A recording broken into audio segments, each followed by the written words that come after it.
A failed bank robbery attempt turns into an 8-person hostage situation. Will the police rescue the hostages in time? The author, Fredrik Backman. The book, Anxious People. And you're listening to Lit Society. Let's get lit.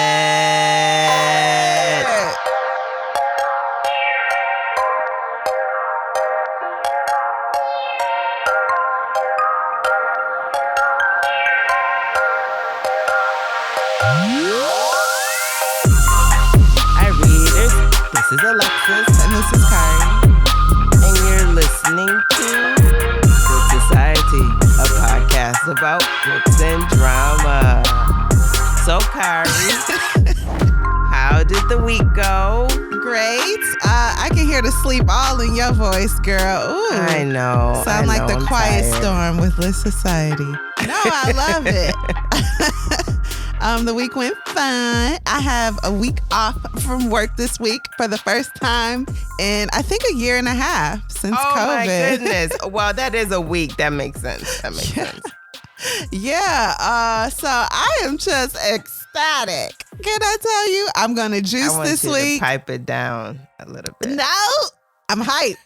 I'm going to run 6 miles every day, juice this week, clean my house. You know those pesky baseboards? I'm going to get on my hands and knees and dust them and scrub them and have a great old time. So yeah, I'm really looking forward to this week. What about you? How's it going? What's new? Tell me everything. Tell you everything. What can I tell you? Give me a second. Usually I like to write down what I want to talk about because, you know, my memory isn't the greatest. I do the same thing. No, it's fine. I finally decided to get a, what do you call it? Blender? Blender. Okay, cool. The Vitamix blender. Look at you trying to be like me. They were on sale, so I decided to make the investment. At Target? No, I got mine's from Costco. Oh, okay. Which is pretty cool. So that should deliver in a couple days. And then I also bought myself a new wig, so I can't wait to try that out. Fun hair. Yeah, well, I need to wash them. Okay. Yeah, I love your versatility. You'll have like your natural hair popping, then you will slip in somebody else's hair, then you put on somebody else's hair. It's fun. I like it. I love it too. You do your it's thing. So fun. Yeah. You know, hair is hair. I love it. Yeah. It's what we do, right? Mm-hmm. Anyway, now it's time for Society Says, where we share your comments, readers, with the rest of our lit society. Kari, is there a comment you thought particularly litty? There is. And this comes from Apple Podcasts, a 5-star review. We love when you give those to us, you guys. Love. And this is from Always SJ. And they say, the book pod you've been looking for. Over the past year, I've started reading more, but have no one in my circle to talk about books with. I've been looking for a while for a podcast to help fill this void and stumbled across Lit Society after reverse searching some titles, and I fell in love. Alexis and Kari handle difficult topics with grace and thoughtfulness. They're also never afraid to call out when a book is just bad or problematic. See the Nancy Drew episode, LOL, and are just funny people. So glad I found these ladies. Thank you, Always SJ. I love it. We are happy you found us too. We are indeed. Oh my goodness. Tell your friends. Yeah, thank you. So what about you, Alexis? Is there a comment you found particularly lit? Yes, I did. This comment is from Instagram and it is from Gaz Carr. They said, the podcast was lovely to listen to on my walk this morning. UK based. And great podcast. Thank you. Hey, hello, UK from Chicago. Hey. Oh, don't hold her accountable, y'all. Don't do it. Don't hold her accountable. My it's accents be top notch. Y'all know y'all love it. Stable. Did y'all like that last week? Listen to 1984 from my latest accent. Offensive. If you could describe this podcast in one word. Offensive. I love that, but it's fun to do accents, right? or to try really hard. It's also problematic. We know, guys. We're just having fun over here. It's fine. We are just having fun, but it was fun. Anyway, readers, remember to have your comments shared. Message us on Twitter, Instagram, Facebook, maybe, or, and we especially love this one, leave us a review on Apple Podcasts. Yes. Now, each week we select a theme to discuss inspired by the book we are reading. This week's theme is Stockholm Syndrome and its origins. I love this because I hate true crime because there's like crime involved and someone's sad. But Stockholm Syndrome is great because everyone's really happy when you think about it. That's true. When did you first hear about Stockholm Syndrome? I was watching some documentary about where the name comes from and the first girl to get it. And then it was talking about other people who like, and not everyone is falling in love with their captors because they have parent issues or whatever. Some captors are just cool. And like, so people be stuck in a room with them and be like, man, if you wasn't holding me at gunpoint, we would kick it. And then the captor be like, I know, right? You're like really cool. They don't put the gun down. But then they be like, yeah, you're really cool too. And then sometimes they should start being friends. Wow. Okay. Well, Stockholm Syndrome describes the psychological condition of a victim who identifies with and empathizes with their captor or abuser and their goals. Stockholm Syndrome is rare, according to one FBI study. The condition occurs in about 8% of hostage victims.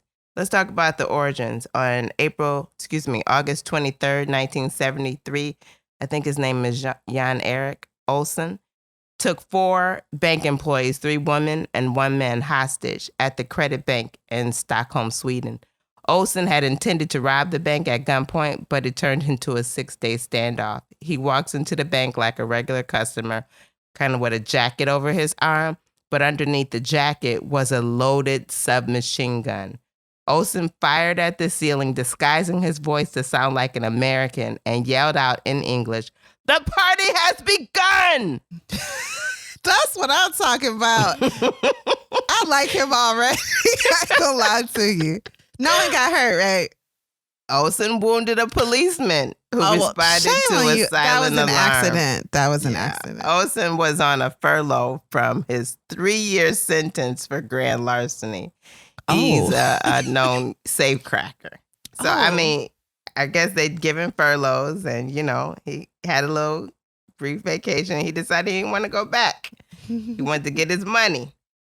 Well, after he took 4 hostages, he makes some demands. He wanted $700,000, a getaway car, and the release of his imprisoned colleague. I think his name is Clark Olofsson.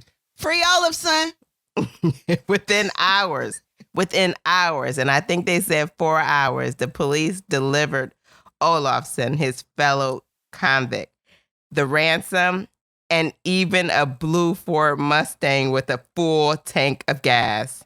Sweden don't know what to do with crime. That's fine. But they wouldn't allow the robbers to leave with the hostages, and that's what led to the 6-day standoff. During the standoff, Olsen showed concern for his hostages. He gave one a wool jacket when she was shivering. He soothed her when she had a bad dream. He gave her a bullet from his gun as a keepsake. Another one, he consoled another captive when she couldn't reach her family by phone. And he told her, "Don't give up. Keep trying." Another captive complained about being claustrophobic, and Olsen allowed her to walk outside the vault because they were in a bank vault attached to a 30-foot rope. By the second day, they were all on the first name basis and started to fear the police more than the captors. They thought the police was going to kill them. At one point, the police commissioner came in. He was allowed to check out the hostages, their health, and he noticed that the captors were more hostile to him, but relaxed and jovial to the gunmen. He knocked on the door. They was like, "Who it is?" "It's the police." "Okay, and can we come in? Did you have a warrant?" And mind you, they're in a bank vault, okay? In a bank vault, okay? So at another point, the hostage the captors were threatening to shoot the male hostage in the leg, to kind of shake up the police. And the male hostage thought, how kind of him to just shoot me in the leg. Another hostage said, it's just a leg. The male hostage said when Olsen treated them well, they could think of him as an emergency god. I'm sorry, what? An emergency god. I'm sorry, what? Yep. You heard that. That's what he said. At one point during the hostage situation, they considered themselves as owing their lives to their captors. So when did they start testing the lead levels of the water in this part of town? Because I already see what the problem is. Well, the standoff ended with the police drilling a hole into the bank vault and dropping in tear gas. As the captors were led away, two of the women hostages yelled, "Don't hurt them! They didn't harm us!" The public and the police were perplexed by the captors' response. Yeah. When the standoff ended, the hostages were taken for treatment at a psychiatric clinic, and they were reported to be in shock. And months later, the psychiatrist dubbed the strange phenom Stockholm Syndrome. So wait, go back to the shooting in the leg. I didn't quite understand that part. Well, they threatened to shoot the male hostage in the leg because, they needed to shake up the police. They wanted to go. I am sorry. I think I misunderstood. So the man who took the hostages, they brought his friend from jail and took the friend to him. So then there were two people. Yes. So they added a perpetrator to the crime scene? Yes. Is what you said. I missed. Yes. Listen, it's Swedish shocking, people right? are just kind. They're shocking. not up against what we up against here in America where we got mass shootings every day. These are people where, most of their check go to the government, but that means free healthcare, free higher education. They live in like little pods with their families and whatnot. They didn't know what to do. So he said, free my homie. And they was like, great. But then they said, we going to do you better. You asked us for one, we going to give you two. And they brought the homie to the bank. That's right. That's what happened. And then the homie thought that he would shoot one of the hostages in the leg for what? Well, it didn't specify which one made the threat, but the threat was made. And they wanted to shake up the police because, they wanted to go. They had all the stuff they requested, the money, they were trying to get out. And they was like, how can we? Okay. Yeah, and they wanted the hostages to come with them to protect themselves. I'm sure they would have let the hostages off. I thought they was all having such a great time. They was like, listen, we can take this almost $1 million, buy an island somewhere and kick it forever. And then somebody was like, okay, got you. They said, you can't take them hostages with you. We won't let you do that. And they was like, why? They want to go. That's right. Sorry, this is wild. That's it. They did say that. Why can't we just go with them? Yes, it was just like that. Honestly. So that was the first case, right? But the most famous case of Stockholm Syndrome is that of is when Patty Daniel Hearst. Kaluuya was like fighting for Killmonger. Oh, go ahead. Oh, no.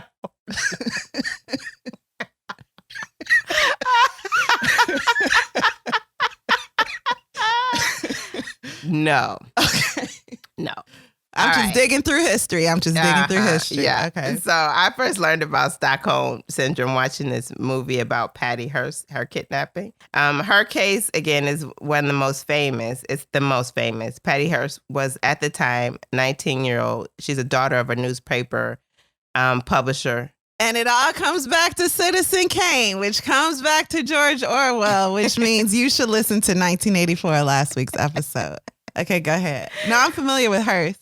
Okay. She was kidnapped from her apartment by two black men and a white woman. They were armed. They beat up her fiance, tied him up along with a neighbor who tried to help, and she was thrown into the trunk of a car. Well, 3 days later, the Symbionese Liberation Army, I'll call them SLA, they're a small U.S. leftist group.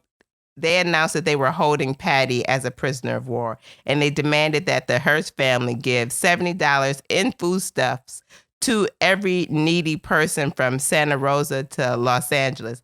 And then they would negotiate the return of Patty. Well, the family did what they said. They gave him that. They gave the foodstuffs. Well, then the SLA said, you know what? That's inadequate. We want $4 million now. So by April that same year, a tape was sent to the authorities with Patty's voice saying that she was joining the SLA of her own free will. And then they caught her on camera, surveillance camera, robbing a San Francisco bank and then a Los Angeles store. No, I'm very familiar with this. Okay. Yeah. So finally, on September 18, 1975, after, crisscrossing the country with her captors or conspirators for more than a year, she was captured, arrested for armed robbery. She would later claim she was brainwashed by SLA and that she had Stockholm Syndrome. Mm-hmm. They didn't believe her, and she was sentenced to 7 years in prison. No, she was sentenced to over almost 4 decades in prison. Her sentence was commuted by President Jimmy Carter, and she was released in 1979. And in 2001, President Bill Clinton gave her a full pardon. So the way I remember it is that because it's a federal crime, she was sentenced to almost 40 years in prison. But then right away, they was like, you rich and privileged. So they was like, how about 7? Does 7 work for you? And then Jimmy Carter was like, you know what? This is suspended, which means you ain't even got to go in. You ain't even on parole. And then Bill Clinton, like you said, completely pardoned her. Mm-hmm. And her defense this whole time is that she is not responsible for her actions because she was radicalized. Yep. Which is a wild defense because can't anyone be radicalized by any philosophy, ideology? So aren't all the people in the group radicalized and brainwashed? I don't know. And what y'all brainwashed into do? I mean, it's wrong to kidnap people. That's completely wrong. It is. And you can't make people be philanthropists. You just can't. But that's essentially what they was doing. They was trying to be like Robin Hood.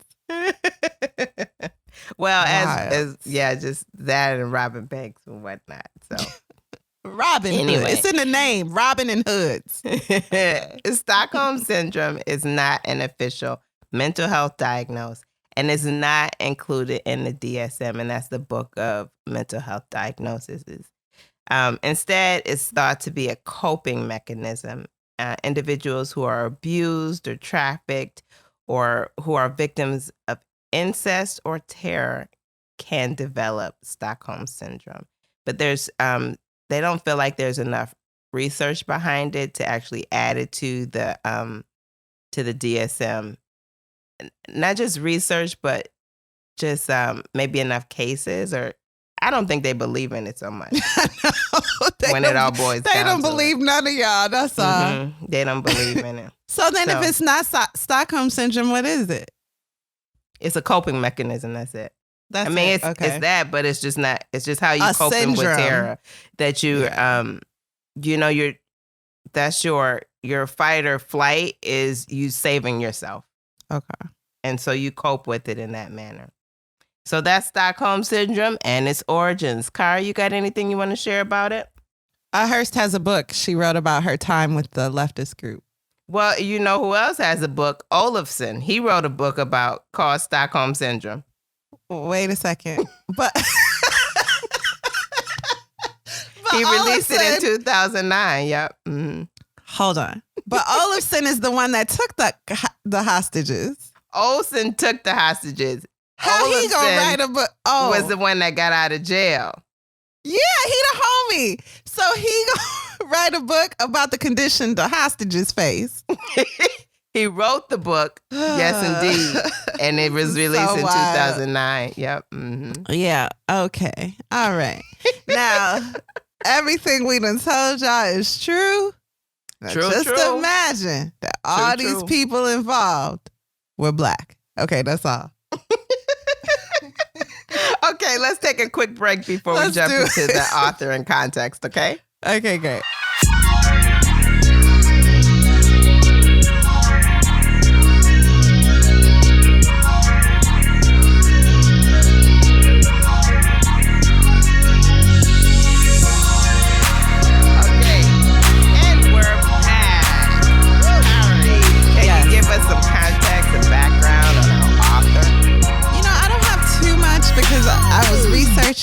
Fredrik Backman.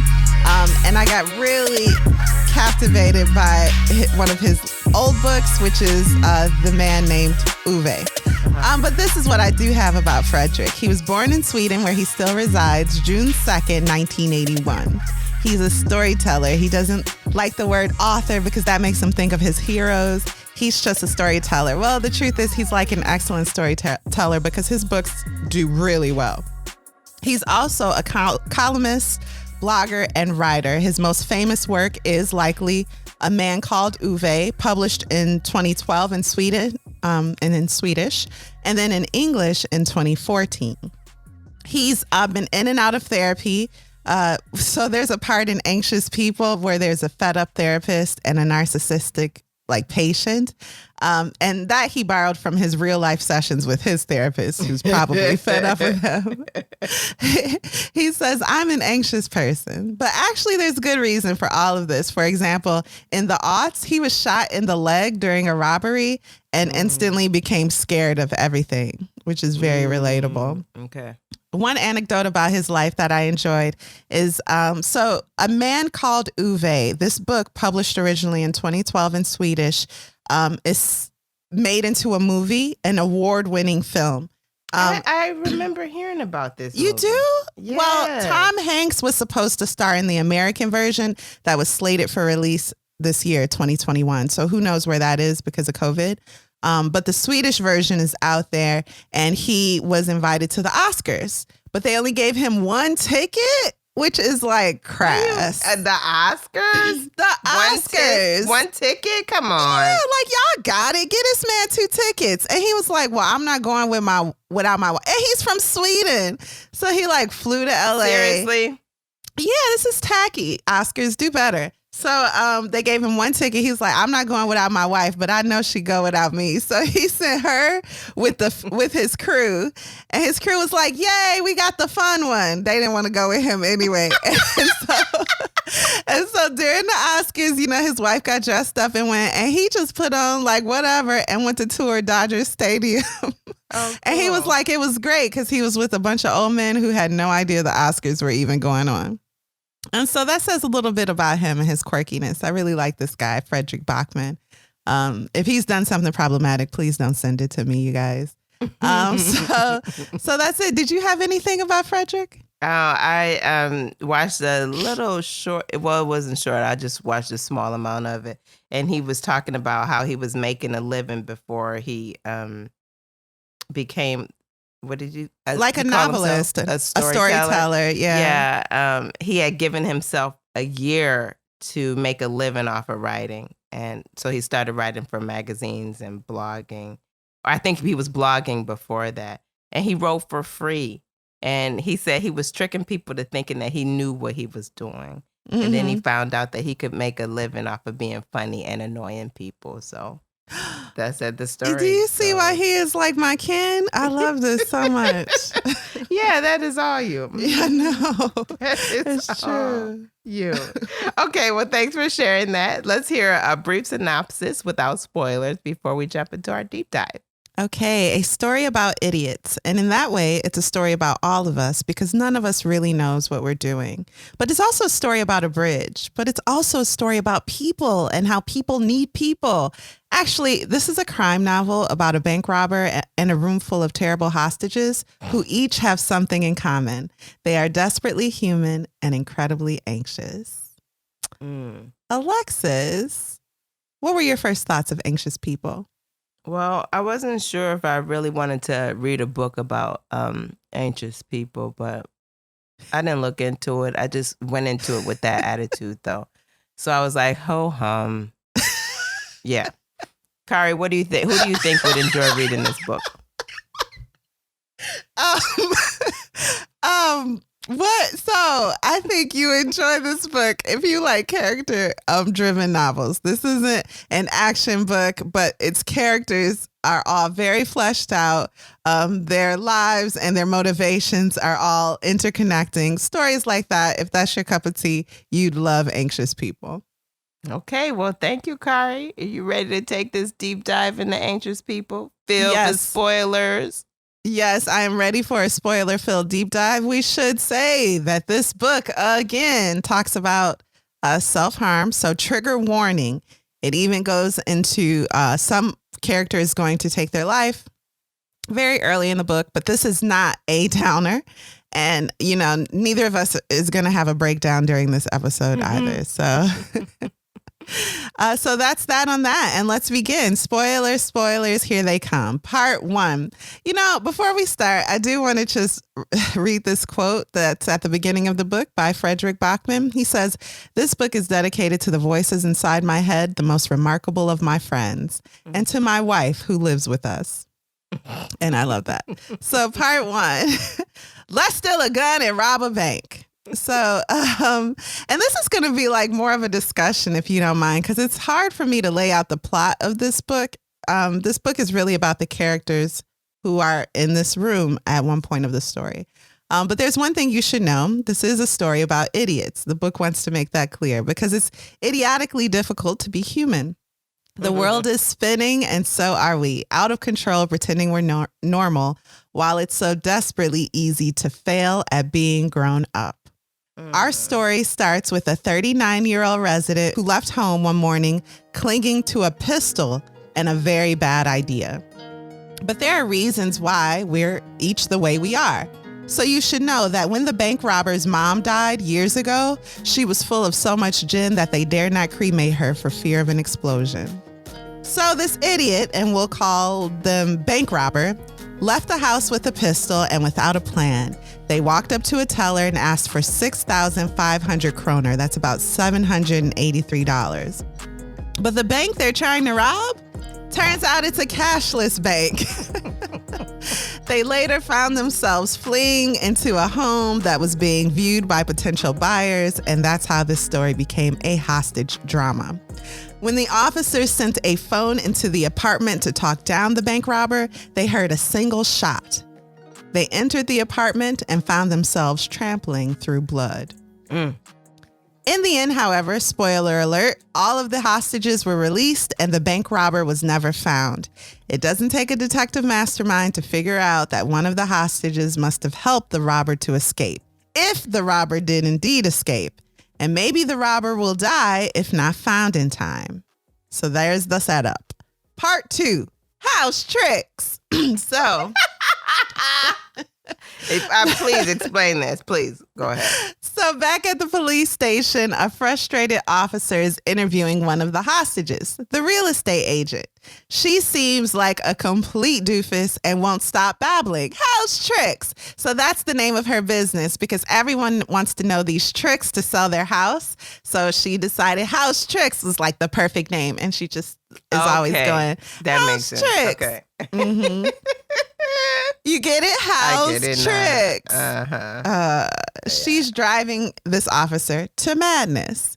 Is she nervous? He wonders. No, she's definitely just an idiot. A babbling idiot, he decides. All she wants to talk about is her real estate business, and she's not at all interested in answering his questions. There are reasons why the real estate agent isn't nervous. And I'll say this throughout my deep dive. There are reasons why, because this book is really about why there are reasons why we're all the way we are. So there are reasons why the real estate agent isn't nervous. She's convinced the robber's gun, for example, was a toy. It wasn't. She's sure she was never in any real danger. She was. The officers assure her she was. For the first time, when she realizes the gun was real, she's speechless. The officer is to his edge now, his breaking point. But there are reasons why we all are the way we are. So you should know that the officer's mom was a priest and always proud of his career choice. It was the officer's dad who never wanted his son to wear a uniform. It is particularly this thought that adds to the officer's anxiety in this moment. The officer's partner is awkward around him and smothering. They have little in common. The older officer feels the youngest is hurting inside. Having seen the blood on the floor, for example, when they went in after the hostages, it may have conjured up some pain in the young man, the older officer is thinking. And the older officer just wants to let the young man know that he cares. But the words can't be found, and they slip into like careless irritation with each other. I like that. Careless irritation. Yeah. So the truth is, the older officer isn't okay either. The younger and older officer, by the way, if you haven't guessed, are father and son. All of us have had days where we faced seemingly unbearable pain in places that wouldn't show up on an X-ray. We know that if we ever see a stranger standing on a bridge about to jump, we are not too far from being that stranger ourselves. It is for that reason, if ever we come across such a person, we try to save them instinctively. You're a decent person. You wouldn't have just watched. That's why one day a young boy saw a man about to jump off of a bridge, and the young man talked to him. The boy's mom was a priest and his dad a policeman, and the boy had a strong sense of empathy for the man. "Please don't jump," he yelled. They talked, the man and the boy. The man took half a step back, and then he jumped anyway, in front of the boy. 10 years later, that boy became an officer. Jack is his name, and his father is Jim.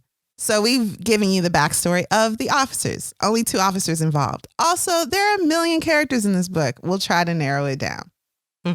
Jack and Jim are the officers. Jack's the youngest. Jim is his dad. Part 3, moral hazard. Ooh. What's moral hazard, Alexis? Do you know? Don't take my silence for not knowing. The book tells us. Yeah, and it's a term we've heard, but just getting the definition off the top of your head can be difficult because it's not naturally in our lexicon. It's a phrase created to pardon the powerful. Yeah. So moral hazard is a lack of incentive to guard against risk where one is protected from its consequences. For example, insurance. That term basically describes how the financial markets work. It's the only thing, by the way, moral hazard, connecting the robber, the bank robber, we're going back to the bank robber now, and the man who jumped off the bridge 10 years ago. So their stories don't intertwine except the fact that they're both victims of moral hazard. A man's life savings, we're talking about the man who was standing on the bridge. A man's life savings was replaced with an overwhelming debt when some bank crashed in New York and the entire global market went tail spinning. The man gave his money to a bank so they could make, quote unquote, secure investments on his behalf. They should know what's best. He thought, they're the bank. Right. And they're like advising him, give us this and we'll invest it here. Okay, you're in debt now because of the crash. We'll borrow this amount. Everyone does it. It's fine. He's like, okay, they should know. After the crash, the bank was like, you shouldn't have given us your money. And they blamed the man for trusting them with his money. You should not have trusted us. You should not have trusted us. He explained to the bank that he had 2 children and may lose his home. You've suffered from moral hazard, Zara, the woman who ran the bank, told him. When one party in agreement is protected from consequences. The man didn't understand, so she simplified further. It's when 2 idiots are sitting on a creaking tree branch and the one closest to the tree is holding a saw. You're the idiot who let the bank hold the saw. And the bank robber's connection to moral hazard? The bank robber was only 7 years old the first time this was said. And that may well be a little early to hear something of that nature, because it pretty much means life can go all sorts of different ways, but it will probably go wrong. Even 7-year-olds understand that. They also understand that if their mom says she doesn't like making plans, or even if she never plans to get drunk, she still ends up getting drunk a little too often for it to be a coincidence. The 7-year-old swore never to start drinking hard liquor and never to become an adult, and managed to keep half that promise. And moral hazard? The 7-year-old learned about that just before Christmas Eve the same year, when Mom kneeled down on the kitchen floor and lurched into a hug that left the 7-year-old's hair peppered with cigarette ash. In a voice shaken by sobs, the 7-year-old's mom said, "Please don't be upset with me. Don't shout at me.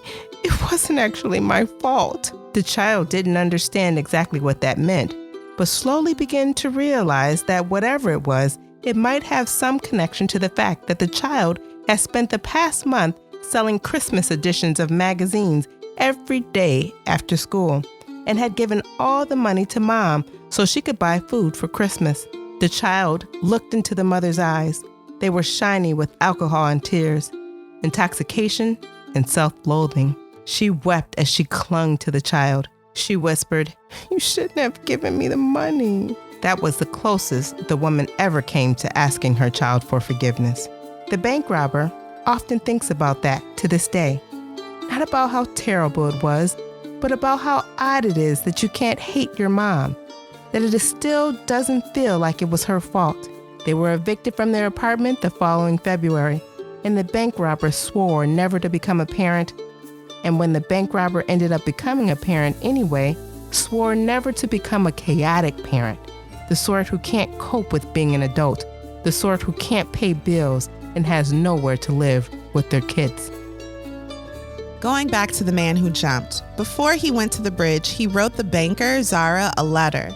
And Zara has been carrying that letter unopened in her handbag for 10 years. Then she met the bank robber. The bank robber has 2 precious children and a loving partner who makes them feel safe and loved. Or at least they did before finding out that the reason their boss was making them work so much overtime was because the boss and their partner were having an affair. That is low down to the next level low down. That right there is low down. And by affair, we mean a long and drawn out, full-blown relationship. Yeah. So the boss is telling our bank robber, hey, you got to work late tonight. And then the boss is leaving the office to go be with that employee's partner. This lasted for a while. Oof. And because of working overtime, they had to realize because of working overtime, you no longer have a job, you no longer have a marriage, and everyone asks you not to make a scene for the sake of the children. So there are 2 children involved, a frog and a monkey. Those are little nicknames for the kids. So as to not disturb the frog and the monkey, the bank robber moved out of their house and tried to find some other way to make money. So they don't have a house now. They don't have a job. And the partner, the cheating partner, sent a notice to the bank robber before they became a bank robber and said, if you don't find a sufficient source of income and a place to live, we can't allow you to see the children again, not alone anyway. Wow. Not just, I'll take care of the children for us, but you can't see them anymore. I mean, come on. Yes. I mean, that's a whole setup. That's just low down. Now the 2 girls and the partner and the boss live somewhere, and the bank robber lives somewhere else because the home was in the name of the liar.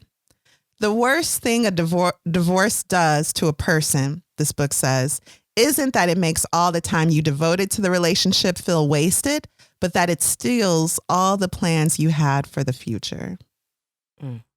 The bank robber is having trouble finding a job and a place to live and is desperately afraid of losing access to their children.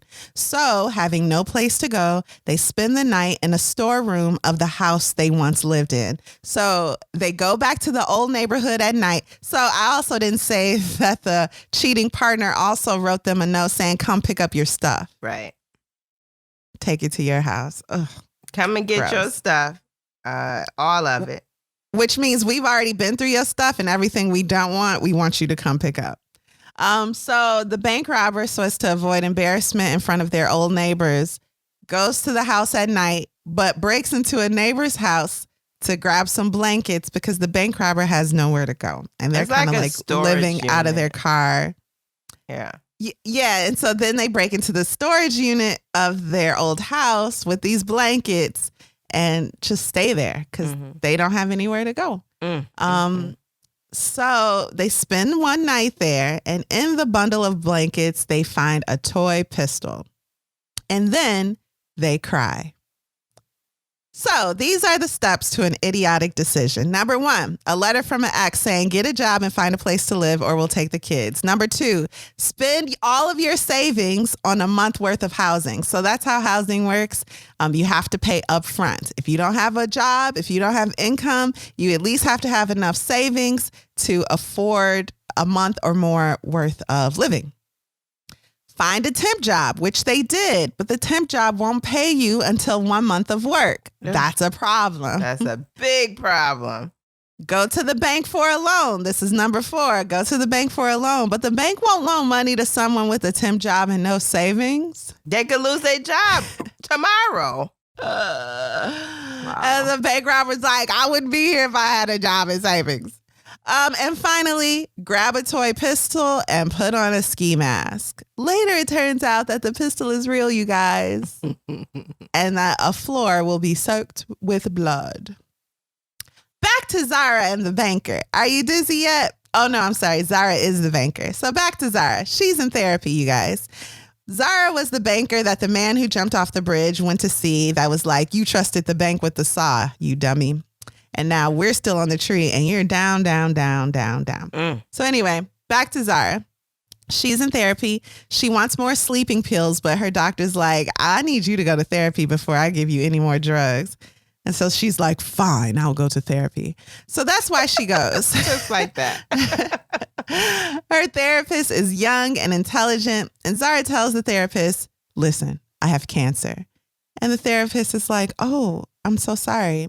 And this statement elicits sympathy instantly from the psychologist. I shouldn't say therapist, psychologist.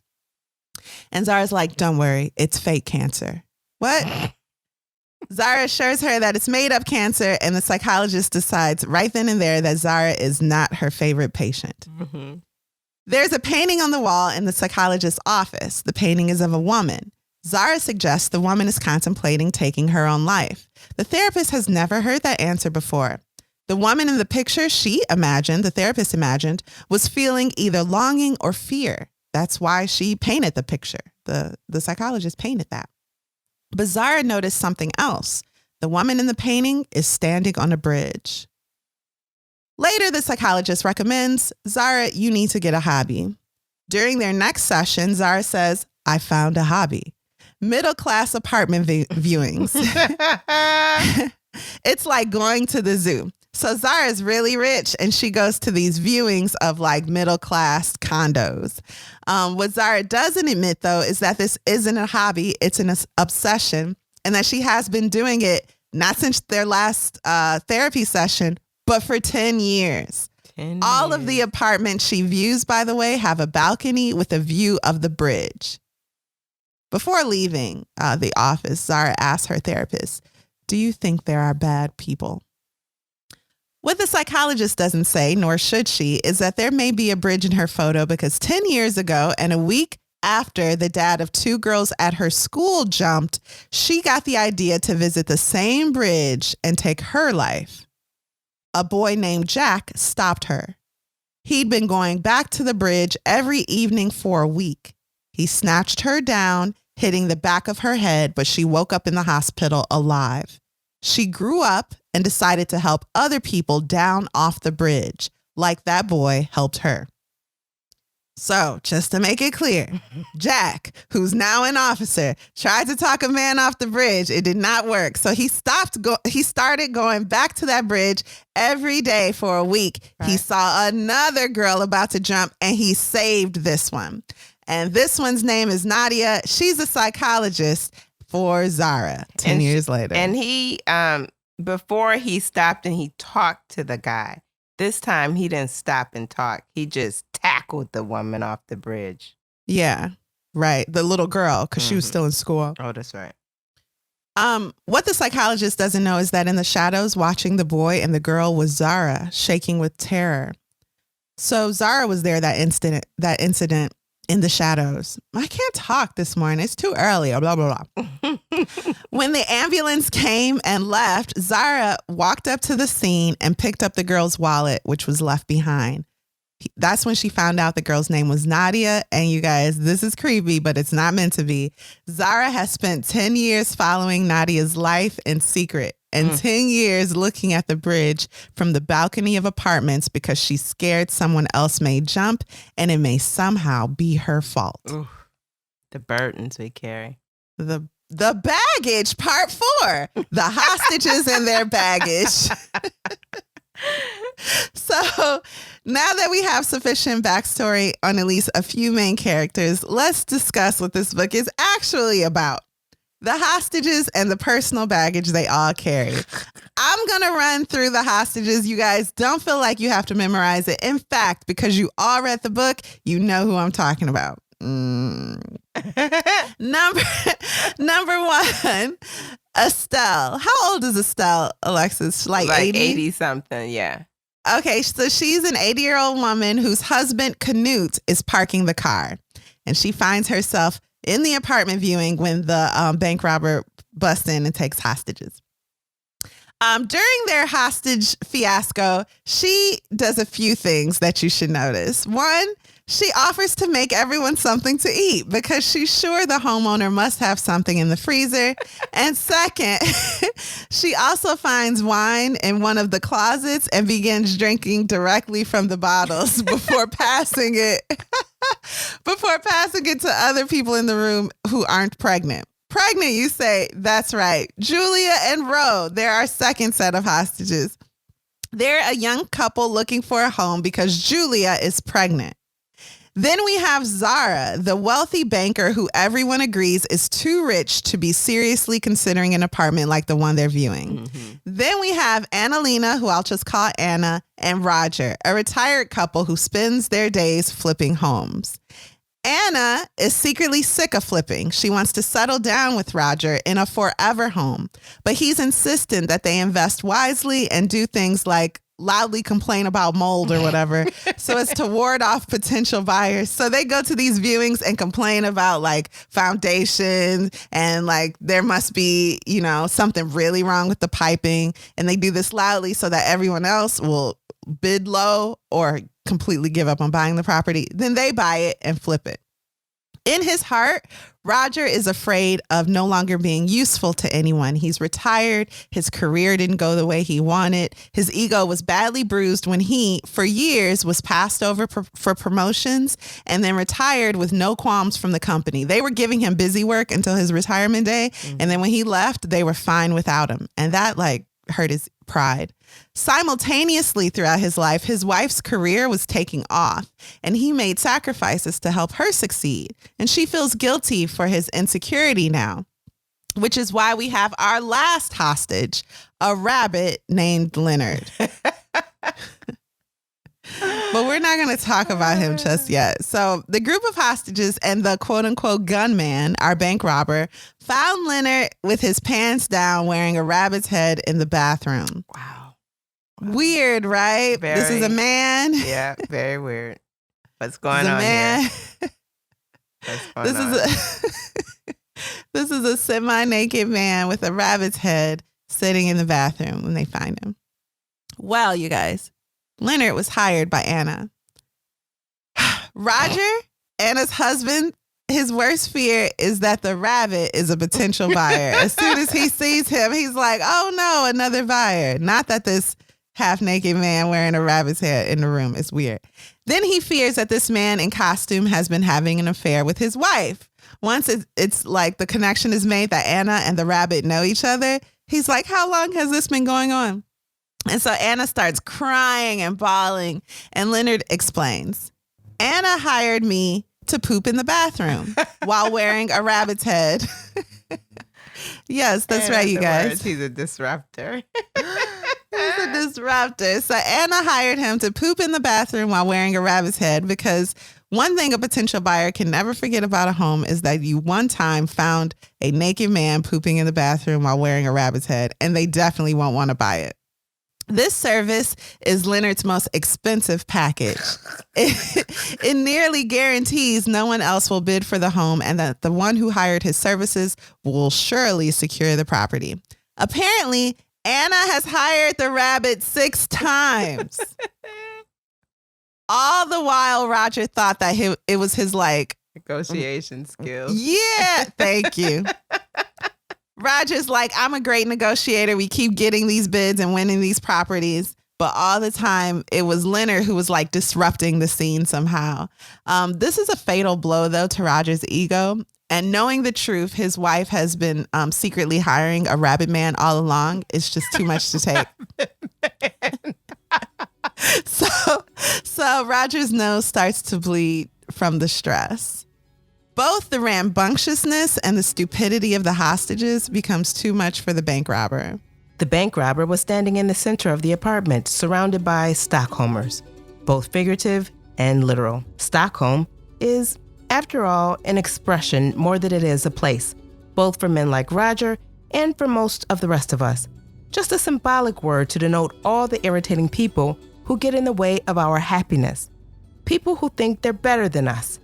Bankers who say no when we apply for a loan, psychologists who ask questions when we only want sleeping pills, old men who steal the apartments we want to renovate, rabbits who steal our wives.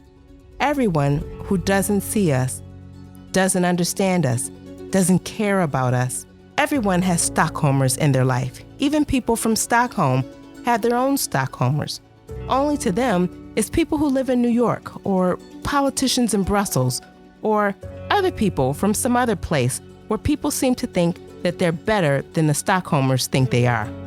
Everyone inside the apartment had their own complexes, their own demons and anxieties. Roger was wounded. Annalena wanted to go home. Leonard couldn't get his rabbit head off. Julia was tired. Ro was worried. Zara was in pain. And Estelle, well, no one really knew what Estelle was yet. Possibly not even Estelle. Sometimes Stockholm can actually be a compliment. A dream of somewhere bigger where we can become someone else. Something that we long for, but don't quite dare to do. Everyone in the apartment was wrestling with their own story. Forgive me, the bank robber suddenly said in the silence that had settled upon them. At first it seemed that no one had heard, but they all did, really.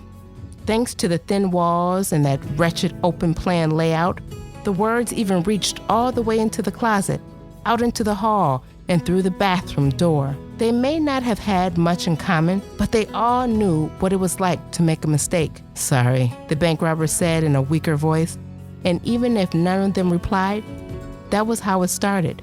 The truth about how the bank robber managed to escape from the apartment. The bank robber needed to say those words, and the people who heard them all needed to be allowed to forgive someone. Stockholm can also be a syndrome, of course. So, their baggage. Let's talk about all these people's baggage real quick. Estelle. Canute, her husband, is not parking the car, dear. He's dead. This is also the day before New Year's Eve, and they always, Canute and Estelle, watch the fireworks together on New Year's Eve. So this is going to be yet another time when she doesn't have him to do that with, and she especially misses him. He was always good at parallel parking, so when she really misses him, she pretends he's parking the car. Also, she once had an affair of the heart with a neighbor. So Canute wasn't really a reader. He preferred music. So one of the neighbors in the building was an older man around her age, and he really liked books. So they started swapping books. And then one day, the man gave her a key to his apartment, but she never... I know, these fast old people. But she never used it, and they only exchanged books until the day he died a few years later. Julia and Ro, the young couple looking for a home because Julia is pregnant. So Ro is unsure she'll make a good parent. She usually asks her father life's big questions. So she's at this point in her life where she's going to have a baby, and she wants her father's advice, but he's in a home now. And she's like on her own, and she doesn't feel good enough. But Ro came from a background where, because of war, her siblings and her parents had to flee by foot, like through a mountainous area. And her parents, if a plane flew overhead, would tell the children to bunch together, and the parents would run in opposite directions. So if the plane started shooting, they would shoot the moving targets, which were her parents. But all during this time, as a sort of like rebellious act to the government that was oppressing them, they would keep their sense of humor. And so they are like the lowest level of comedy, that her family, which is like fart jokes and physical comedy. And they just do that all the time to make each other laugh, so that the kids, especially Ro, were instilled with like this sense of whatever happens, you have to laugh. And that's what Julia likes about Ro, and that's them. And then Zara, the wealthy banker who everyone agrees is too rich to be seriously considering an apartment like the one they're viewing. Zara, you guys, is suicidal. Surprise! Yeah. Or at least she thought she was until a gun was shoved in her face and she suddenly felt the surprising urge not to die. She was shocked when the bank robber came in with the gun.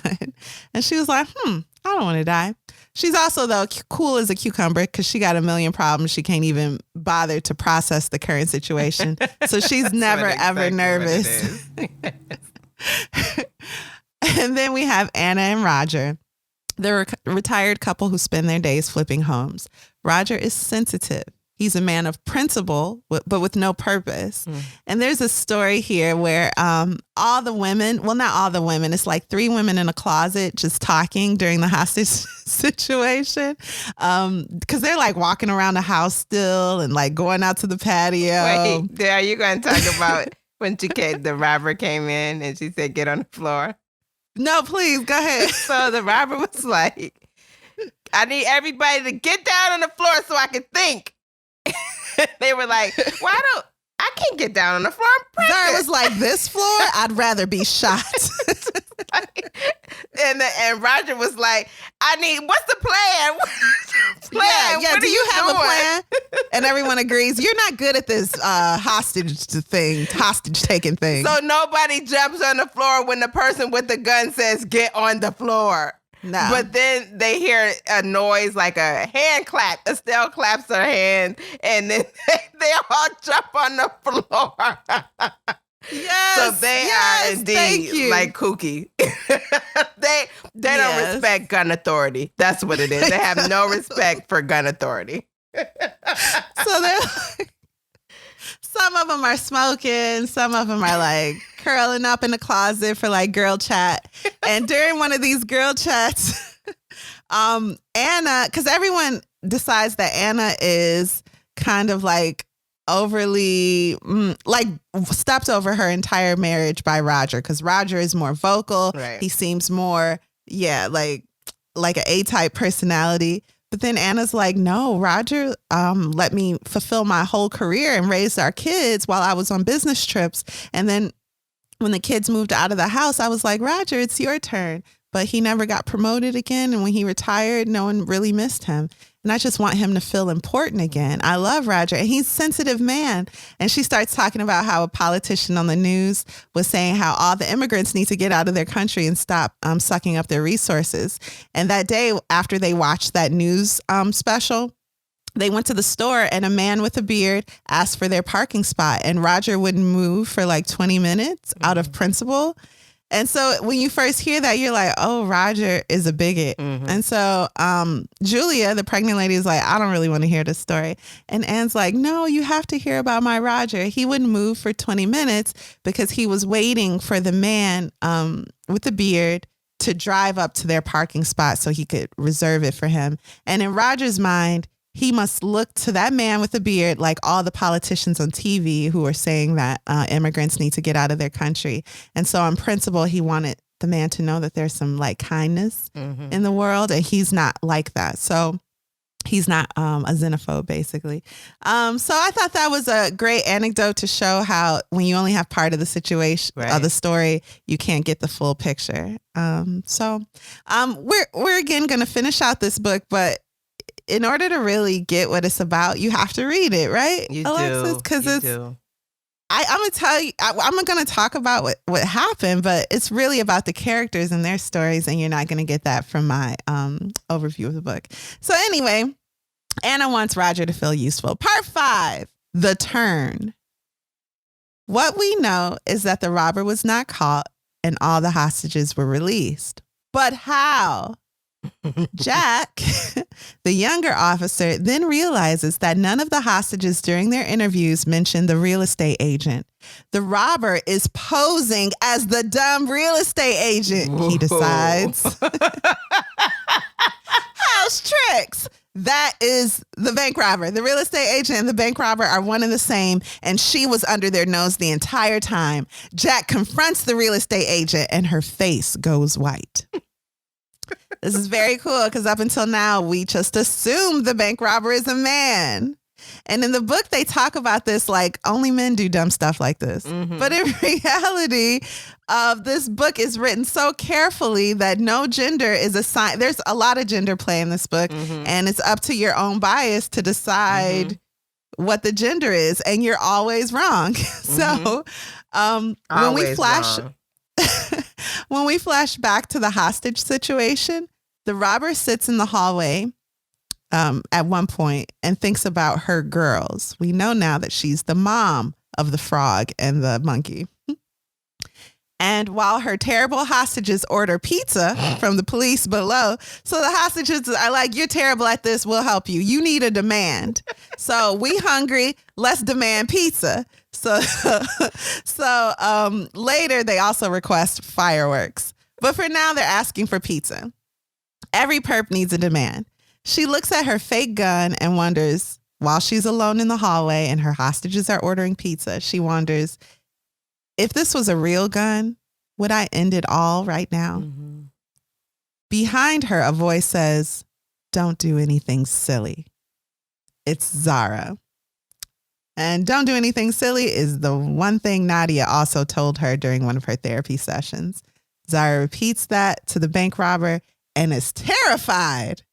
Zara is like, wait a second, am I developing empathy? Disgusting.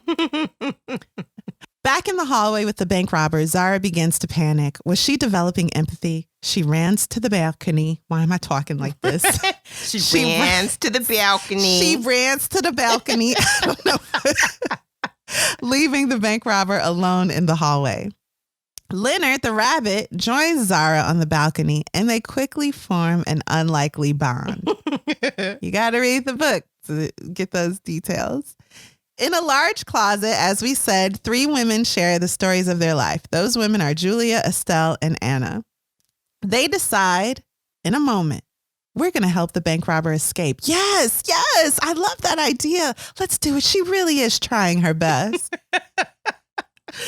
They decide they will help her pretend she's a real estate agent because the real estate agent isn't there anyway. But soon, because Estelle is smoking, the old lady, that's right. And they hear smoking and drinking in front of a pregnant woman. Smoking and drinking. But soon they hear first Estelle coughs, and then they hear coughing from the ceiling, and they all stop. Like, wait, where's that noise coming from? In the ceiling is the real estate agent. Trying to see who was in the ceiling, Leonard climbs up, gets stuck, comes crashing down to the floor, and his rabbit head finally pops off. You're bleeding, Leonard, someone yells. The bag of stage blood he's been carrying, because he might have to up this disruption, he thought, so he was prepared. The bag of stage blood has a puncture and eventually finds its way all across the floor. That's right, you guys. That blood the officers were trekking through, stage blood. It's not real.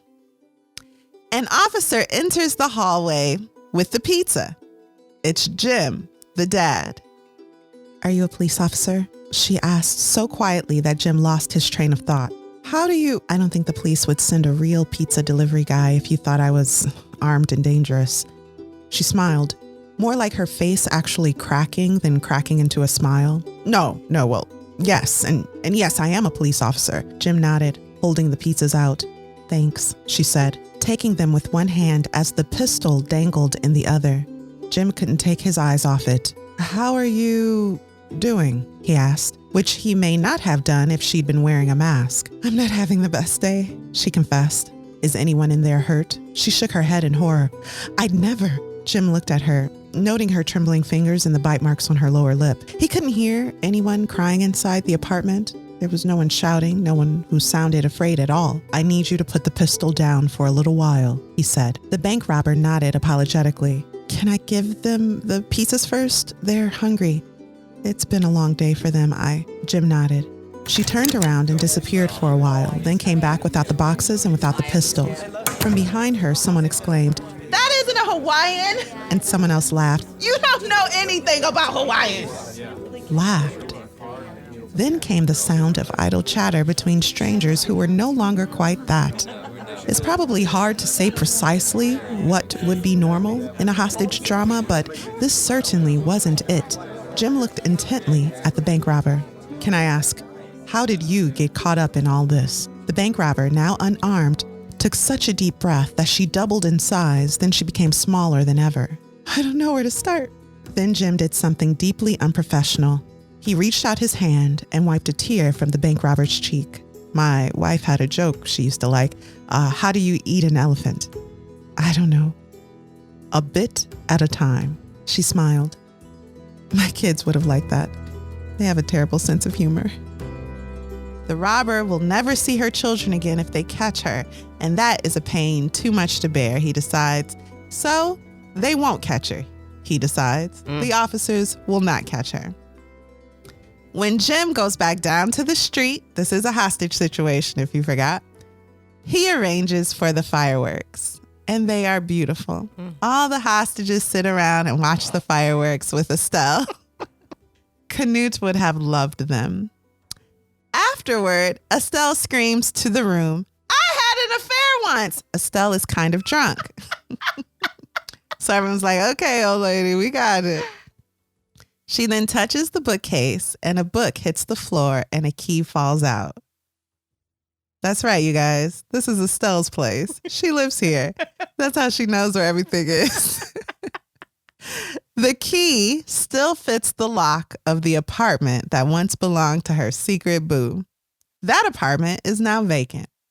Estelle gives the key to the bank robber. Okay, now, this book is a package finished with a thoughtfully tied bow, and I won't ruin the bow for you. So that's the end. Oh, except for one thing. Nadia, the therapist, opens the letter for Zara, that letter that Zara has been carrying around with her for 10 years from the man who jumped. And inside of it are 4 words. It wasn't your fault. Good grief. That end. You want to take a break? Yeah, let's take a break. Okay, let's do it.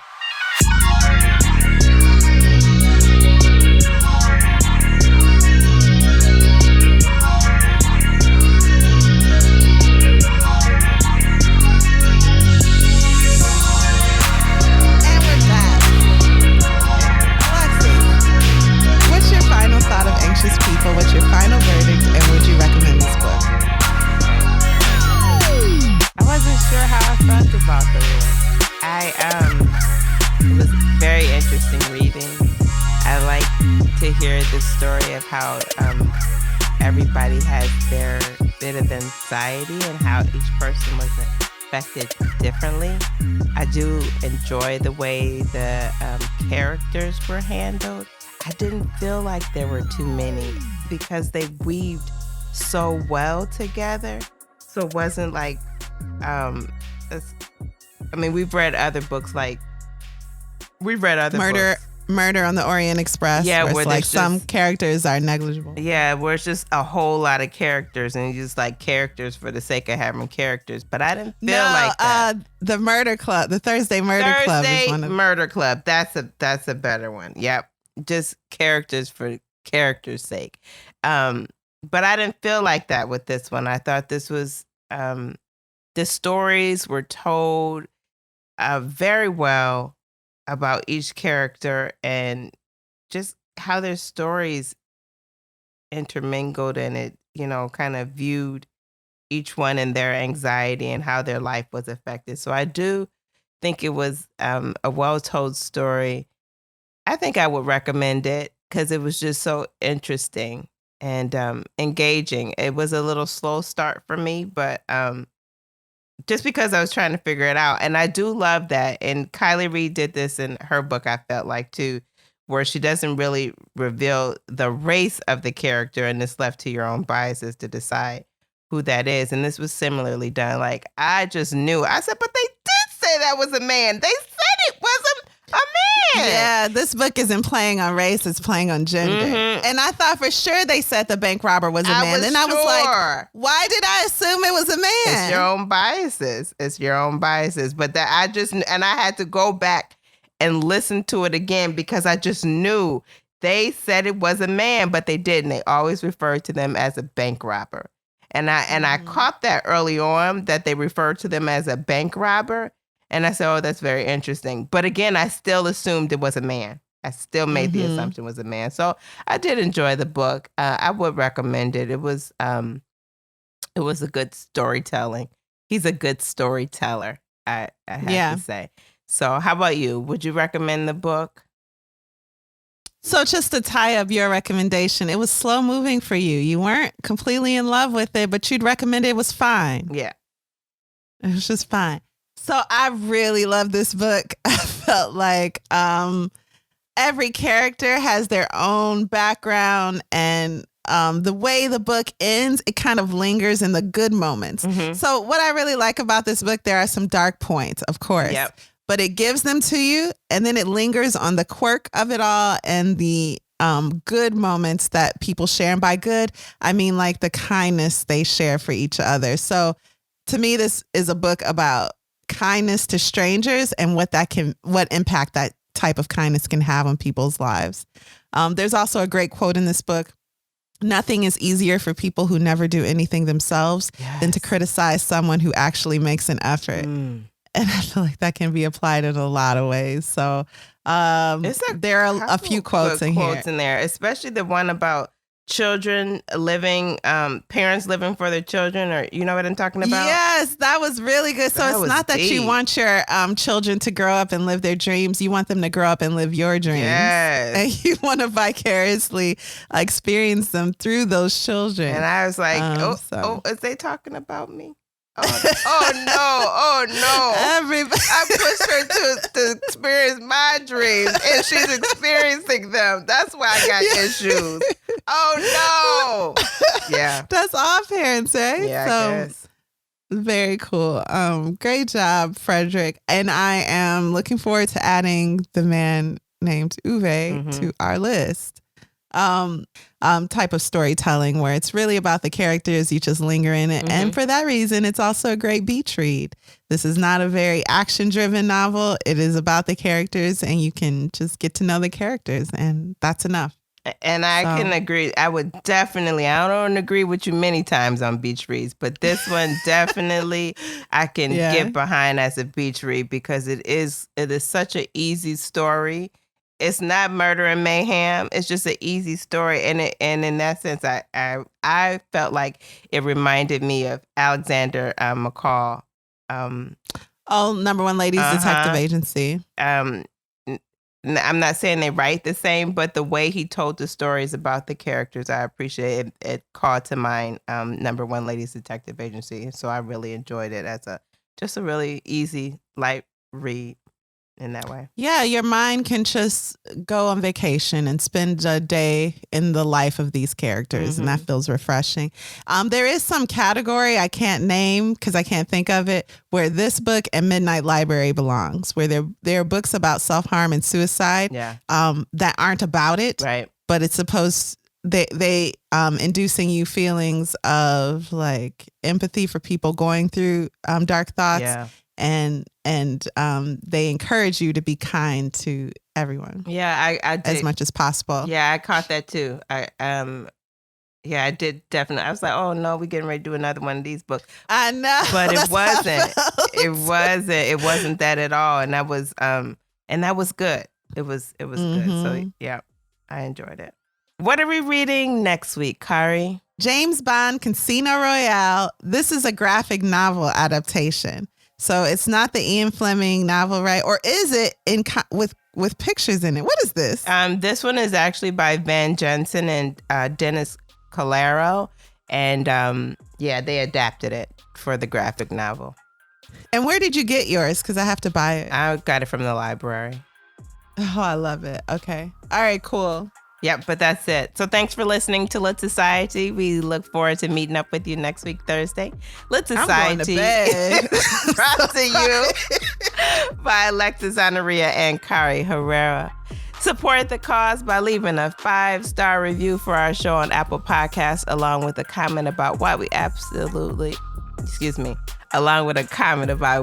you absolutely love us. We do love you, but that's not the phrase. So if you've enjoyed what you heard, Tell a friend about Lit Society. Visit litsocietypod.com for show notes, this month's book list, and to sign up for our amazing email newsletter.